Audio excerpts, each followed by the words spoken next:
Okay, okay. Hey, what's up, Mark? Are What's you there? up? Can you hear Hey, me? I hear you great. All right, You good, sound nice. That mic good. is good. How you doing? I'm great. How are you? How's everything been going? How's your COVID quarantine lifestyle been? I imagine a pretty radical change from 2019, or at least your expectations for 2020. Yeah, definitely. I mean, God, it's been so long. I've gone through like multiple iterations of quarantine. Um, Yeah. it's you know, well, I'll talk about the positive. Yeah, okay, okay. The positive is that the positive and the negative, I guess, are kind of tied together as well because like the feelings that I experienced, especially the last few months of just like missing people, missing playing live, missing traveling, and like just all of those things. Like it really forced me kind of to really go within and start meditating again. Start really, I don't know. It brought some things to the surface where I was like, wow, I really have to question why I'm so uncomfortable right now. And all the things on the surface, you can be like, well, yeah. I mean, the last 10 years, I've been traveling the world like nonstop, and it's just been like go go go, and now it's all quiet, um Yeah. and so that's a huge adjustment, But yeah, I had to kind of get to the bottom of it and be like, would I be happy? Like, if I would I be happy if like my career was done, taken Mhm. away. Or if I was just me, just Mark, not Mark the musician, Yeah, not yeah. Mark from Foster the People, just a dude. And so I've been like working in that area because I want to be. I want to be okay no Wow. matter what, you know? Yeah, I mean, that's awesome. It took the world stopping, I think, to like really bring those feelings to the surface and like, okay, wow, okay, I need to get a little more zen. Did you what path did you take in terms of meditation? How did you go from like I want to get more centered or more zen to where you are now? Like what was that like? Mm, well, I learned TM, transcendental Okay. Yeah. meditation, through the David Lynch Foundation a few years ago, but I Okay. hadn't really been putting it into practice. Okay. And so I brought that back. I Okay. started doing that again. And then, I took this road trip. I drove across the country last week, because the my dog, my wife is she's working in Atlanta, and so I was with her in Atlanta and our dog, and then we realized they changed all the rules. Like I can't fly with our dog Yeah. anymore, but she had to come here, and so Biz, our bulldog, was in Atlanta, and I was like, well, it's the only way I can do this is rent a car, and so I rented a car and like drove across the country, which was amazing. But on that drive, I listened to this book called The Untethered Soul Oh on yeah. Audible. I've done that same thing during quarantine. An awesome You book. did? Yeah, I did. So tell me about you. So are you like, so it sounds like you've been in a similar kind of Yeah, Poolside took a break. consciousness. Poolside took a pretty significant break in 2015, and I wasn't it wasn't quarantine. It was actual real life. I'm like, wait, who am I? I'm not cool. I don't have a thing that precedes me. And I'd be at a dinner party and they're like, what do you do? And I'm like, I used I to don't be. know anymore. So I went on a 6 day silent retreat. I have a friend who's pretty heavy into like the sort of Buddhist meditation. And this is 2015. It's become a lot more, I think, accessible. But at the time, I was unaware of how to step into it. And she encouraged me. I read a lot of Pema Chodron, if you're familiar with her. She's a Mm-mm. pretty great author that kind of from that Buddhist mindset of like, letting go and Mm. detaching from lack of attachment kind of stuff. So that was kind of my foray into that sort of thing. And then Poolside obviously came back, and but I feel like I'm a much more centered person when you're just alone with your thoughts. Like I'm like I kind of for the first time ever with a lot of effort, like I like what goes on in my brain most of the time. I mean, not always, but yeah, it's a nice it's effort, but it's well worth it, I think. And yeah, It's like a little bit of effort that makes the rest of the 23 and a half hours of your day more pleasant. Yeah, well said. Well said. Yeah, yeah, man, that's so cool. That's not what I By was the way, thank expecting. you for the remix that you did of Lamb's Oh, Wool. So dope. So dude, happy. the song was so cool. Like, I know your hits, but I didn't really when I got offered, I was like, oh, I'll check this out. This could be cool. And then I heard the song, I was like, absolutely, yes. I was your influences on that are like very kind of seem sort of Sergeant Pepper, kind of Beach Boys, but also very something I had never heard before. You managed to do something I like to try to do, and it's hard, where you make something very yours, but you incorporate other unique influences, and I It's feel like you nailed that. Oh, thanks. It's funny because, that song, it started a few years ago. Isom, my bandmate Isom Innis started that. He like played the, recorded the piano part and did like the drum, kind of that intro. Hmm. And we were trying to finish it for Sacred Hearts Club, actually, for our last record, for it to make the Right. record. And Yeah. I could not figure out for the life of me how to approach the verses, because the verses kind of went to that synth, the like wah, wah, wah, wah, Yep. wah, wah, wah, wah, and it was so cool. We wanted to keep that, but I was like, I was like just trying to figure out my way in, and um, actually, you know what? Isom's actually here right now. We've been like a COVID family. Maybe I can go grab him and have a special guest, Yeah, that have would him be come awesome talk about it. if Should he's we do down. that? Yeah, that would be cool. Isom. Well, while he's doing that, yeah, in case you don't know, Poolside put out, or whatever, there's a new version of their song Lamb's Wool that just came out today. So go check it out on Spotify. But yeah, it's a really awesome original by Foster the People. And then We're like Poolside. a proper family over here. I'm just like, Isom! Yo, get down here, Isom. We got an interview. Mom! Meatloaf! It's MTV Real World right now. What up? What's going on, man? How you doing? I'm great. I'm great. Great to, it's weird because it's so locked down. It actually does feel good to talk to people on Zoom and these circumstances. I'm always like, oh, that felt really nice. Like in a way I don't anticipate will happen. And then it always feels really good because we're also in our little bubbles right now. So, hi. Yeah, nice to meet you, So we man. were just talking about how you started Lamb's Wool, and like, yeah, what was that? What was that like? Because it's such a unique song. Like, it's so cool. Man, I was living in this little apartment in Beechwood Canyon in LA. This is Yeah. years ago, and I have like a little upright piano that I had against the wall, and it started as an idea that I was just fleshing out on the piano and kind of was just working at it slowly over time, and then played it for Mark. And then I remember he actually picked me up. We were going to a band rehearsal, and I just played him the idea. And it's rare when I'll write something on piano. Usually I'm making drum beats and showing it to Mark. But on this occasion, I had recorded it on my iPhone, and I played him the chords. And while we were driving to this rehearsal, all of a sudden a melody hit him, and he just started singing the melody of the chorus. Wow. So we got that on a voice memo, I think, in the car.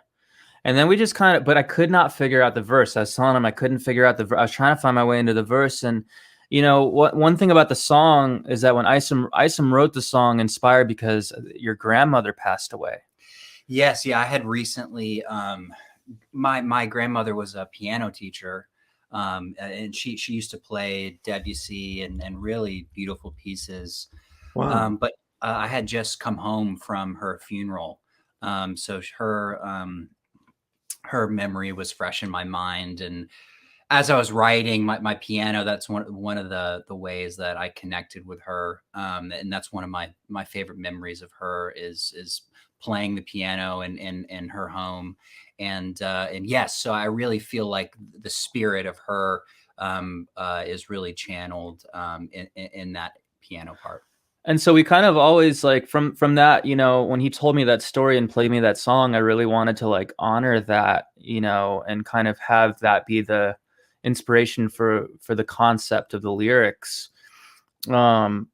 but then we kind of sat. I could not figure out how to write, you know, the verses, and kind of had a loose chorus melody. But then my uncle got sick last year, and he's like, you know, the uncle, we're really close, and as he was, you know, he had like terminal cancer, and I revisited this song idea, and all the lyrics came. Wow. Like the concept, because kind of, you know, the song being about losing somebody, you know, passing on to the other side, you know, the afterlife, and then just the conversation, you know, the song like lyrically kind of became like a 3-part conversation of like me, my uncle, and like hit like first person him talking from the other side, like talking to his wife who was really distraught that he was, you know, dying, and then kind of God, you know, and kind of writing from different voices. But it all kind of came out, and then we finished it, you know. But you know, some songs it's like you finish it like sometimes, and it's so great when this happens, you finish a song in a day or 2 or 3 days, it kind of all comes out, everything's there. And then sometimes some songs, you know, some songs take years, and they linger around, and you're like, God, I love this idea, but I don't know how to complete it, you know. Mhm. And then you kind of keep revisiting it, and then sometimes it you know, it clicks, and that's okay too. And that's kind of Yeah. how the song was, you know. Yeah, I've heard like what's it called? Take on Me. That song took like 10 years. That was like incubating. Wow. That song Whoa. by Aha. They had like something, they knew it was there, but they never could complete it. It was like a decade-long See, process. I love that story, because Yeah, that it makes to you feel me is like, better. you know, their most popular. It's like such an iconic song, Yeah. and it Yeah. wasn't done overnight. I Yeah. wonder how many other versions. Like, I wonder what's the rough version of that Right, sound like? the roughest of, yeah, I mean, I Like, think it went through various even like technological moments, you know, where it was like more raw and rock and but anyways, back to the lyrics. I wanted to say like the song when I first heard it, I assumed it was a love song because of the like I'm so in love with loving you and then I was like because I like to listen to the lyrics because yeah, I'm a lyrical type of dude. I was like when I write music, I like to support. And then I started reading the lyrics. I'm like, this doesn't really make sense. And then I figured it out, like it's like what it's about. I don't know if I read an article or what, but then the song took on a whole new, better meaning. Like I was really, and now the fact that it's kind of coming from the actual songwriting, music as well as the lyrics, it's like yeah, I mean, I got to say, it's a really great song. It was touching, and the more one of the songs, the more you listen to it, the more meaning I think it has, which is honestly a really big compliment. Like, I mean, not trying to thank stroke you, you guys, but it's really, no, thank you, and really thank cool. you. I love, like, just yeah, how you flipped it, and just the elements of what you brought to it, and the remix just gave it new life. It's so cool what Yeah, you I did was with it. wondering what, like, since we're just talking, some guys Yeah. here, but like, because the song was so breakbeaty, like, I was like, I don't think I can touch your breakbeat. Like, it was such a unique drum thing. So I was like, I'm gonna put it 4 on the floor. Hopefully, you'll like it because it simplifies the drums. But yeah, I was wondering, A, how you came up with the drums because they're so unique, and B, if you liked the 4 on the floor, kind of, because it's a slow song. So slow to you don't really want that. But anyways, yeah, I just was curious what you guys were thinking on. We were just my wife and I just pulled in, and we were just jamming like the remix pulling in, and I noticed that I was like, wow, this is such a cool, like you nailed it, like you nailed, because that is like the difference between a breakbeat kind of more, you know, transferring something from hip hop to disco, like down tempo, kind of funky disco. And you nailed it. It just feels really good. It has a really breezy feeling. And how are you were able to shift the groove and shift it around and make it seem really fluid and natural. Like it felt really good. I mean, I think it's a testament to I mean, sometimes that doesn't work. It just happened to in some ways. You know what I mean? Like there's some songs where the syncopation just doesn't work if you shift it, but it just kind of worked. It was cool. The piano line worked and the drum. And anyways, it just was a cool song and yeah, so I mean, congratulations on that. And What did you work? What do you work in? Just like a nerdy uh, question. Like, are you an I'm an Ableton guy? Are Ableton, you a Logic Ableton, guy? yeah. Ableton. Yeah, I've tried a few other programs, but I just learned in Ableton. So anytime I deviated, I would just kind of hate it. So I just would go back to Ableton. I just got Ableton. I've been like trying to like teach myself how to use it. I'm guessing you guys are Pro Tools because the BPM of your song was actually really weird. Like it was like 91.647251. We're getting so in the weeds, but I was like, this is a I love this right now. You know, like I can nerd out. It's so funny. Like, so we work in Logic, but so Okay. so a very early demo of that track. So this is once the piano was written on the voice memo and all that. Okay. I initially took there's a couple seconds on the D'Angelo record, his latest record. There's a song called "1,000 Deaths." And there's a snippet of a break, and Questlove's playing drums, and there's a vocal in it, so it's not completely isolated. But so I just grabbed a bar of those drums, and then the BPM in Logic, I was just kind of scooting the BPM around. So I didn't warp it. I just scooted it to where the transients fit in a bar, Right. so it would loop correctly. So then when I re-recorded the drums, that was already the template BPM. So yeah, it's like Oh, 154.73 or something. yeah. No, there's like, it's usually just rock guys who work in Pro Tools whenever I've had that, where there's just, because it was gridded, you know, I was like, man, this is going to be a nightmare fixing this whole song. And then I was like, oh, no, it's fine. Just a weird BPM. You're like, it needs to be like exactly this, like 0.6 or so. Like, yeah, it was like 4 or 5 decimal point. Like, Does Ableton go to that? Can you do no, that? that's the problem. Oh man, that's It only goes frustrating. 2. So yeah, you had to, but sometimes, yeah, yeah, it was fine when it's just one. You have to fix one thing and it's fine. But sometimes you get a song that's so far off that you're just constantly, anyways. But yeah, that's cool. Do you guys write songs a lot like this, where you two are working together? I mean, is there any specific way you write songs, or is it always I kind of feel like different? usually when we're collaborating together, a lot of times I'll make a beat first. So I'm kind of used to either playing or sending him beats. Okay. I'm like an addict for drum beats. I'm just like, give me more. Like just beats. Okay. Like feed me beats. And like Wow. when Isom like makes a beat or makes a few beats, like if I hear, yeah, like I don't know what, for whatever reason it is, I usually start every song around drums. If I hear Yeah, the right beat, a lot of melodies will just start flying in. And that's awesome. but we've done it a bunch of different ways. You know, we've been collaborating now together for a long time now. Yeah. You know, we wrote most of Sacred Hearts Club together. We've been working throughout quarantine just on a bunch of new stuff, and you know, but I'm a terrible drummer. Like he's a great drummer, and so we'll start with that, and then we both kind of just bounce around. Usually trying to get a vibe musically first, and then lyrics usually or vocals come kind of near the end.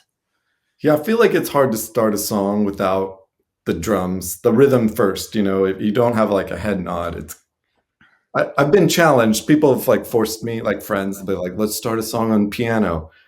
And it's turned out okay. But yeah, if you don't, it's just not natural. I feel like you want the rhythm bed to start.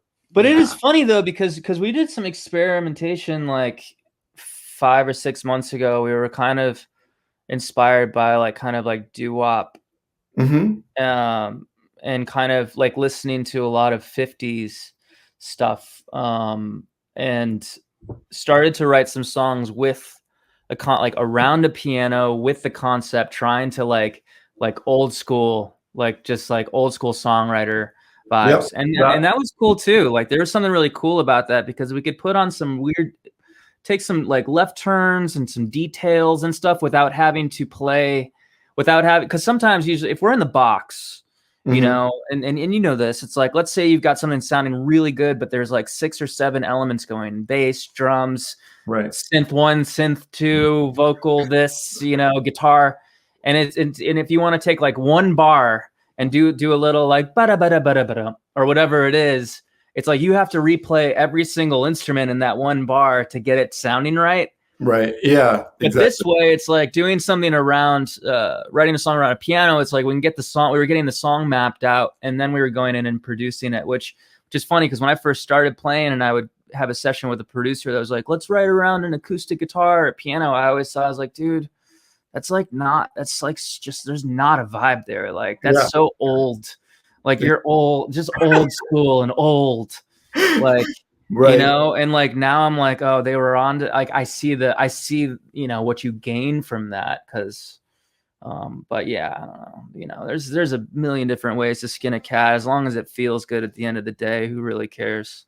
I think that's if you come up with something you love, you've kind of done your job, in my opinion. That's what if you love it, that usually translates to people. So one of my favorite songs ever, so simple, you know. Yeah. Doo-wop. I'm curious, what like taking it back to to your version of Lamb's Wool. Okay. What was because I feel like what we're kind of talking about, I feel like we talk about this a lot, is each song has its own genetic coding that you have to crack. And I feel like a lot of times the foundational inspiration or instrument ends up being that kind of that DNA, like helix, that kind of grows, and you're serving that. So this Lamb's Wool, the initial was the piano part, but what about with the remix? Like, what was the first piano kind of inspiration spark like that it grew out of? I mean, it was like the piano, and I was like the song. I guess it was basically what I was trying to do. And I worked with my buddy Ben on this. I was actually in Mexico when this offer to do this remix came through, and I was like, oh shit. I'm like, literally called my contact at Ableton, and I'm like, because I intentionally was like, I'm not bringing my computer to Mexico because I know some opportunity is going to happen, and I'm like going to force myself to say no. And then I'm in Mexico, and this opportunity comes up, and I'm like, my management were like, just listen to the song, I think you'll like it. And I heard it, and I'm like, oh fuck, it's so good, I have to do it. But anyways, back to your question. The piano I thought was something Poolside would kind of do. And so I was like, sick, I'm going to simplify it, because it was it's not like crazy complicated, but there's like unique chord change. I'm like, this has so many unique evolutions that I'm like, I'm going to actually simplify this and kind of go like cosmic disco, kind of Italo disco. And because the drums are even kind of like hand played on it, even though you wouldn't really hear it. It's not perfectly quantized, I felt like you guys had a lot of organicness to it. I'm not totally sure how you compose it, but there's so much moments of like, whoa, whoa, whoa. There's like a kind of roller coaster. So I wanted to keep a little bit of that 80s kind of shiftiness where like drum machines are going off the grid a little bit, and where it's just not super like gridded out, but still like you can put a loop in there and it's not gonna sound like shit. But yeah, that was kind of the idea, was like simplify the structure where like a DJ could play it without throwing people off, even though it's not like a dance floor tempo. But still that's kind of how Poolside works, is like thinking like a DJ, but really not making music for a dance floor, which I thought no one would like that. I never thought that was like going to be a thing, but turns out it is. So yeah, that's kind of how I approached it, was just how do I like make this more of a DJ track, but still keep some of the liveliness and then simplify the complexity without making it boring. And kind of, for me, I had a lot of little candy synth moments that aren't overt, they're just like bubbly synths here and there to keep the interest going, to keep it, they're off the grid as well. And so it's not just like, just that's how I differentiate from your straightforward dance music. It's a little slower, a little off the grid, and more subtle stuff that's changing instead of like just a beep, beep, beep, beep, beep, like, that kind of obvious dance floor moments, keep that kind of subdued. So that's how I approached it. And then it just kind of worked. And then, yeah, the idea with that kind of detuning vocal part of the word same was I really like how you took that and weaved that in as kind of a hook. Yeah, I was like, we got to I don't want to feel like we just threw your vocals over a song. Like I want another part that's kind of so it's like little altar boy, the Sound Toys plugin, and it's just doing kind of like pitch shifting on it, and then whatever, automating those to get it dialed.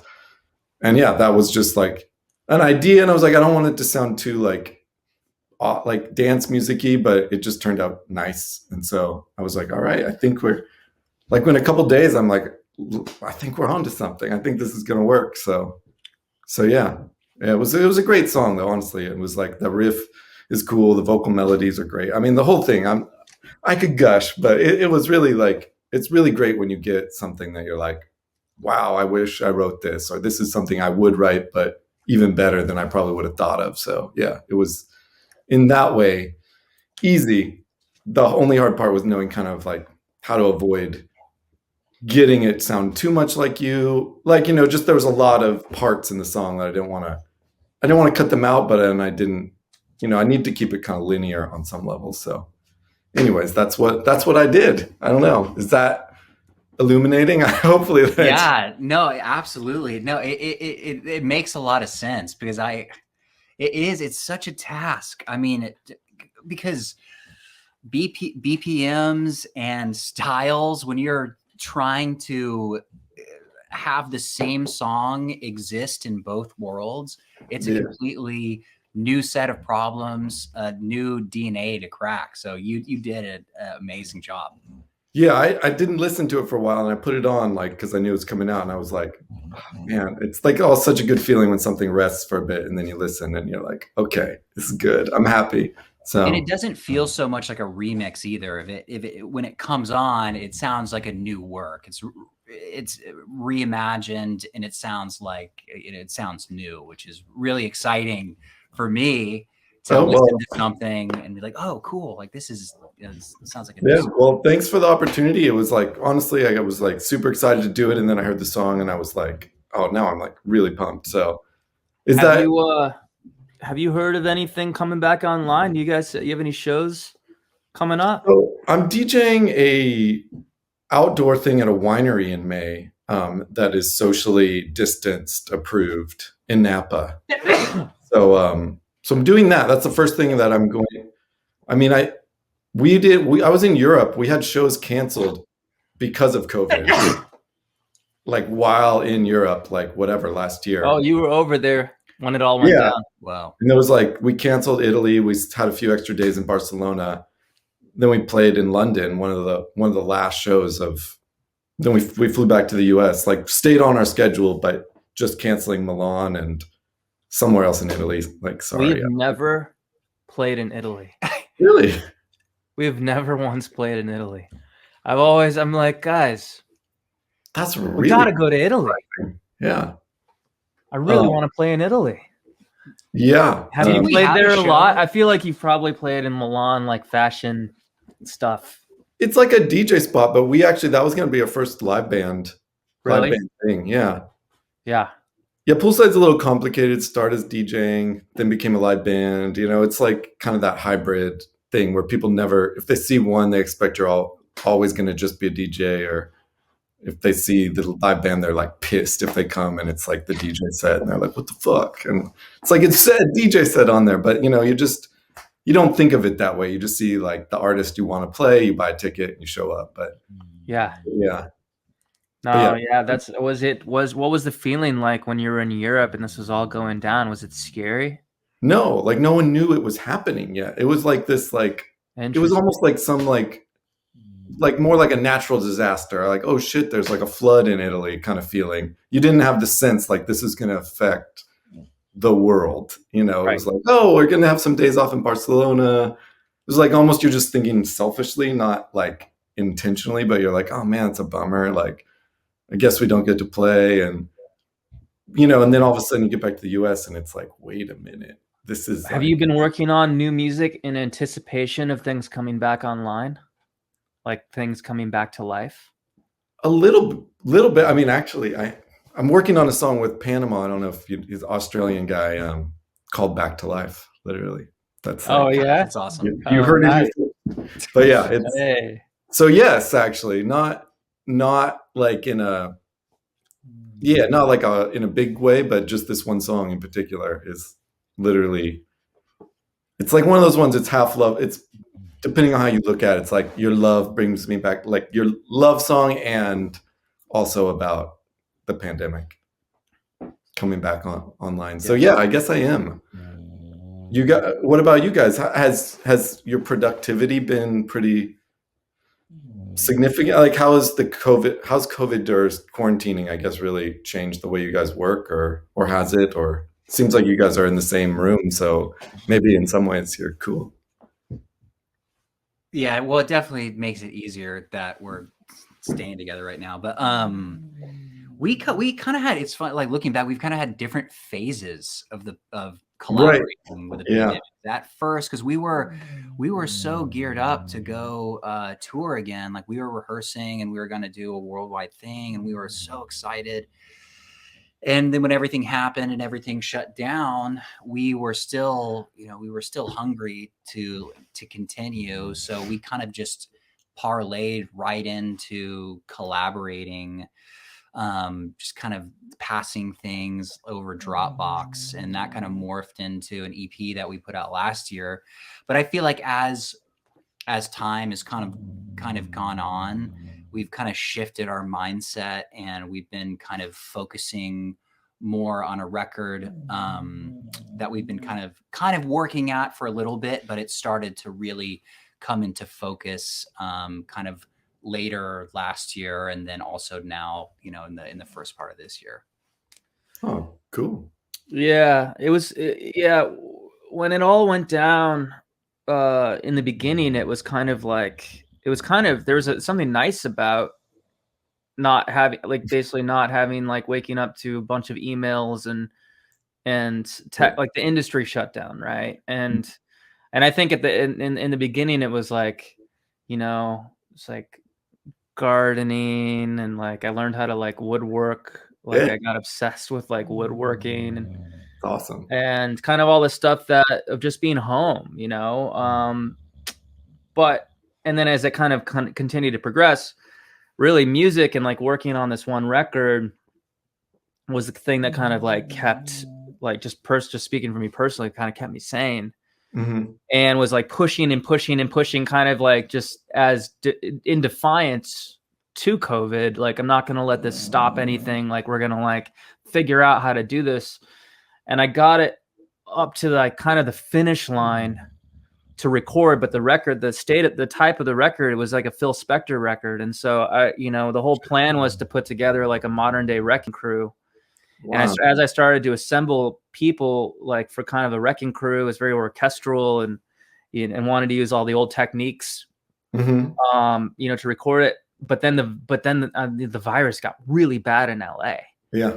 Like, because we were doing great in the beginning, mm-hmm. And it seemed like we were, things were opening up again. And then it got really bad and hit a wall with that record, and was like, this is not a safe time to make this record. This isn't like a record that should be made in fear. Like, you should, it's like, because the wrecking crew, like, in the, the old Motown sound and the Phil Spector sound, it's like you get that sound from jamming a bunch of people in a small room together and making a lot of noise, but they're like shoulder to shoulder. Yeah. And you get all the microphone bleed and all that stuff is like, and then it's all about just capturing that performance. And so then, we pivoted, kind of put that record on the back burner, and we've been diving into just like straight up like dance, like disco. And so that's kind of like, nice. We've been kind of just in that. We're like, you know what, man, after the plague came the Renaissance. Yeah. Like, everybody's going to want to just like celebrate life when we can get, out of our homes and like safely hug somebody else, without, feeling weird about it. So that's kind of where we're at right now, That reminds me of a question I wanted to ask. Is I was talking with my buddy J Pat over text message this morning. Oh, nice. And he said, ask them if they have a secret project with the Knox coming up. So you don't have to comment on that, but I've been talking to those guys.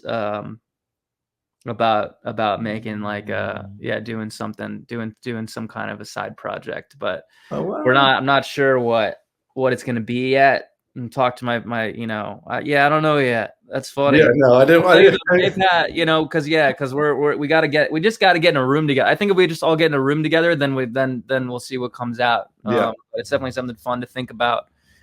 It's funny. I called J-Pat last night too, No way. because he got me into Rocket League, because we're both gamers, and we've both been talking about NBA 2K. I was like, yo, what you been playing lately? He's like, yo, Rocket League. And I'm like, my little brother loves Rocket League. I got to get into that. And now I'm like obsessed with Rocket League. So Wow. dumb, but so good. Yeah, I'm not in the gaming world, but I am a huge fan of JPat and the Knox in general. Like we've done a lot of festivals with them, and always Yeah. always ready to party. I'm like always like in a good in the funnest sense. You know, some people you're like, nah, I don't want to go in the dark cave, but JPat is like a ray of light always. So For sure. it's mad. And I guess one more thing that I wanted to ask you guys about before we cut out or you got to run or anything was I saw, weirdly enough, I think we've been in bands about the same amount of time, but I haven't seen you guys except for once, which was at Life is Beautiful in 2018. And you guys did a thing with Circus du Soleil, I don't know my French, but yeah. And it was like a moment that was like pretty wild. And so I wanted to ask how that all came about, because that was like I just went like I didn't know what to expect, and then That was so cool. oh, I think Chris has we've got up video. some footy. Here we are. Oh yeah. Wow. Whoever did that was on it. Chris, great work. Nice work, Chris. Nice work, Chris. Yeah. Um, This is what we were just talking about in case you want some context, people. But yeah, that was wow, so there's a few cool. people. Wow, that was such a beautiful thing to be a part of. I mean, God, just love Cirque. Everything that they do is incredible. I don't remember. I became friends with one of the guys, this guy Lou D'Angeli, who works at Cirque in Vegas. We've been friends for years now, and I can't remember how we met. I do remember after the Torches tour, I reached out after I saw the Beatles Love Show. I reached out to see who directed, try to find the director to work with, to see if they would collaborate on anything for our like live show, just because it's some of the most creative. Have you been to that? Have you seen the Cirque, the Love Show? No, I haven't. Oh my God. Yeah. Like I've seen it like 4 times. Wow. Now. It's like one of the best shows I've ever seen in my life. And it changes. Like they're always kind of adding things or changing things. And I mean, obviously having the Beatles to be the soundtrack to your like visual show is you know, and what they do with it, because they have all the masters from all those recordings. And so it's like they sculpted using the original masters from all those recordings to make this show. So it's really special. But we've been talking about for years, like, oh, we should do something together. And then he hit me up before Life is Beautiful and was like, maybe now's the time to do something. And so I think we went back with a couple different songs that would be fun to like cover, and they were like, oh, let's do Hey Jude. And we're like, all right, like Hey Jude is like the perfect way to close out the show. You know, it's like you can get a whole crowd singing na na na na na na na for like 10 minutes straight, and like nobody gets tired. Everybody's just like, let's do it again. Encore. Yeah. So anyway, double encore, same song. Yeah, that was cool. But also like nerve-wracking, man. You know, I was like, it's nerve-wracking singing a Beatles song or like a classic song on stage, because you're just like, I hope I hit all the notes. I hope I remember all the lyrics. Yeah. Because this is like, you want to honor it. You want to honor it, you know? Yeah. Same thing with like playing with the Beach Boys on at the Grammys was like, because the Beach Boys are like my favorite band since I was a little kid. And so we got to play with them in the Grammys. You know, singing Wouldn't It Be Nice? Like, I remember just in that moment, just like, don't. don't mess this up. Just Yeah. don't. Like they're on stage next to us. You know, it's like, Wow. don't fuck this up. Like, Brian Wilson was. I know he's sort of in and out of. yeah, like, he was there. wow. Yeah, he was there. We rehearsed with them, and then after, kind of during that, well, I'll tell you a quick story. One of the most like surreal moments of my life. But we were so the Grammys, like it was the day before or the morning of. You do like a run through, Mm-hmm. and so everybody's there, and like afterwards, like we went back. I'll show you. So I got like a first edition like Pet Sounds vinyl. Yeah. And so I brought it with me to see if they would sign it. Okay. And so I like went to their green room, you know, and after hanging out, and they were signing the record, and you know, and I was just like, they were all just super cool, you know, really nice, and like I was telling Mike Love, I was like, you guys were the first like concert I ever went to. I was like 6 or 7 years old, and I saw you guys in Cleveland at Blossom, which is like the amphitheater in Cleveland. And he's like, oh, really? It was what year was that? And I was like, I was probably like 90, 91. Right. He's like, oh yeah. And he was like, well, he's like, it'd be fun to do that again, right? And I was like, what do you mean? What do you mean? He's like, yeah, it'd be fun. We should do that together. I was like, okay. I mean, sure, whatever. It's like, this is, it's not real. Right. Yeah. And then like 3 months later, they reached out. Their team reached out, and they were like, the Beach Boys want to know if you want to open for them at a couple shows. And so in Cleveland at Blossom being one of them. And so like 20 years later, we got to play with them, and which is so surreal for me. I mean, I called up my first grade music teacher, Mrs. Cedor, and I hadn't seen her since I was in like 4th grade, and she came to the show, and I got to see her, and wow, thank her, because she was like, one of the first people to be like, hey, she believed in me. That's amazing. And I was just yeah. But but that wasn't. I messed up. So I went in there, got it signed, walked out of the Beach Boys thing backstage back to our room, and we hear this voice like, hey, are those the Fall Stick Kids? And we turn around, and it's Paul McCartney. And he was like, can I have a picture with you?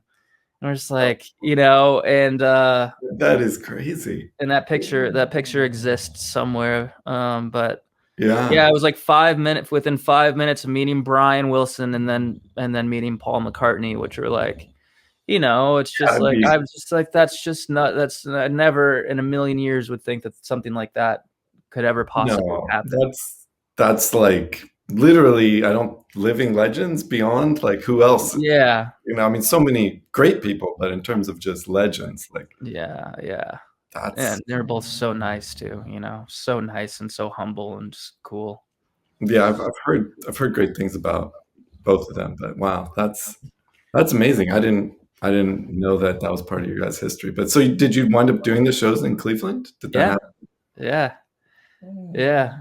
Funny enough, like, I'm from San Diego, and there was, when I was young, that was the other one that we did. Was one in San Diego and one in Cleveland. Yeah, they used to play at, like, once a year at like a Padre game, and that was one of my first concerts, was seeing Beach Boys at like San Diego Padres, like, baseball game. They play, I don't know what you call it, but it's because not halftime, but somehow it'd either be before or after. I was young enough to like not really get it, but yeah. They were like, that's funny, man. It's weird. That's a Mike Love move. You learn more about the Beach Boys. You learn that there's like two factions of the Beach Boys. There's like, because Mike and Brian are the only two Beach Boys left that can tour with the name. And so Mike and Bruce Johnston have their band, and they've been touring as the Beach Boys for decades. And then Brian has his band, and they can also tour as the Beach Boys. This year they combined, and they were actually together. Oh shit. But Mike Love is probably like a Padres fan. Yeah. Probably just like, yep, we're going to do our annual Padres game show. Yeah, it was like beach towel night vibe, It was just like, something they do, and it's like on the radio, and like, Yeah, I didn't even know the Beach Boys were so rad, like growing up, because they were just almost like house band kind of thing. Oh, what's up? My dog's coming in. My dog's snoring at my feet. Come say hi, bitch. Yeah, Jack Murphy Stadium, whoever is on Daytime Disco 70. Well, yeah, I guess any questions from anybody in the chat, and then, but yeah. Oh. Whoa, bulldog. Is that a bulldog? No, what is that? Yeah. Circle of life. Sabenya. Wow, cool dog. Yeah. Yeah, I He's a got a studio little dog. like half Shih Tzu, kind of cute little like cute designer dog vibes. But well, dudes, well, thank you so much for like having me do the remix. Oh, what's up, Soren? Okay, No, thank you, and thanks for the great chat. And what's you up? do this. Little Ewok. This is little Soren, yeah. I'm reading something in the chat that says, "That's a true hog." A true. Let's see if there's any questions. Q music. 4D music from a couple years ago. Show us your pumped up kicks. If you guys know anything about Dennis Wilson, live life to the max and pay the price. Yeah, I know. You know, his solo record's actually really good. It's great. Yeah, crazy story. I actually don't know much about his life, but that record, it kind of has like that disco. He was like the only surfer in the Beatles, or in the Beach Boys. Fucking Beatles. In the Beach Boys, he was the only one that could actually surf. Yeah. The rest of them were kooks. I heard none of them surfed. But I guess none of them surfed. But Dennis was the one. Okay. And he was like, he was like the stud in the band. But he had a good voice too. Like he sang on like "Be With Me" on I think it's on their record 2020, which I don't know if you listen to that record, but it's really good. It kind of more of the rock and roll voice, a little bit more grit. But that song "Be With Me" is an incredible song that a lot of people don't know about. Like they have so many deep cut songs that are amazing. Yeah. I like Surf's Up, that record. You know, with I love that record. It's like the vocal production. It's kind of eerie. Yeah, that was the one that with I think Van Dyke Parks wrote a lot of those lyrics with Brian on that one. Wow. Yeah, like the Surf's Up on aboard the tidal wave. I heard the voice, wonderful things, a children's song. Like that's all like Van Dyke. Wow. And Mike hated all those lyrics because he thought they were like too pretentious. Yeah. It's just interesting, you know. Are you a Van Dyke Parks fan? I have that one record with the bus on the cover. I think "Coming to America" something like. I don't know if I've listened to his. He has a few solo records. Stuff really. Is it cool? It's you can see the Beatles. I follow him on Instagram. He's got a great Instagram. Really? With the most random way, met him at his house. I used to live in San Francisco. This is probably 10 years ago. Yeah. We were driving to somewhere, I guess San Diego. And then my friend, we're going to drop this girl off on the way. And it turns out it was Van Dyke Parks' daughter. And she was like, through the trip, she's like, "You might know who my dad is." It's like, I don't know. He's like a weirdo musician. And she's like, "Van Dyke Parks?" I'm like, "What?" You know? So this was like before Poolside everything, but it was like, so I was just some like random guy, but I was, we dropped her off and I came in and met him and he was just like, "Hi," like just a dad, whatever. But yeah, it's like the most random meeting. That's so cool. That's so cool. I want to meet him. He played at Zebulon last year. Oh, no fucking way. Yeah, and I had it in my calendar, and something came up, and I didn't make it to the show, but I know that he plays sometimes, and he's got like a business card. My friend has one of his cards, and it's like something along the lines of, "Please excuse Mr. Van Dyke Parks for any of his behavior or activities that occurred on this day," and it's like blank, and then he can write in the day. And the place. That's That just is Carl. so. I gotta steal that idea. I feel like that's pretty amazing. It's very whimsical '60s guy, but yeah. But yeah, I don't know if he's lived in LA County somewhere, like kind of like He's still doing stuff. I mean, I thought about reaching out to him for that Phil Spector record. That it'd be cool to see if he would do some string arrangements or. Yeah, So he's got such a weird approach, I think, to arrangements. It'd be cool to just like bring him in.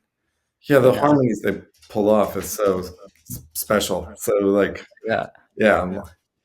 Well, dude, Isom, Mark, so cool. Thanks for taking a minute to chat. It's really good to hang, I guess, virtually. But yeah, it's awesome.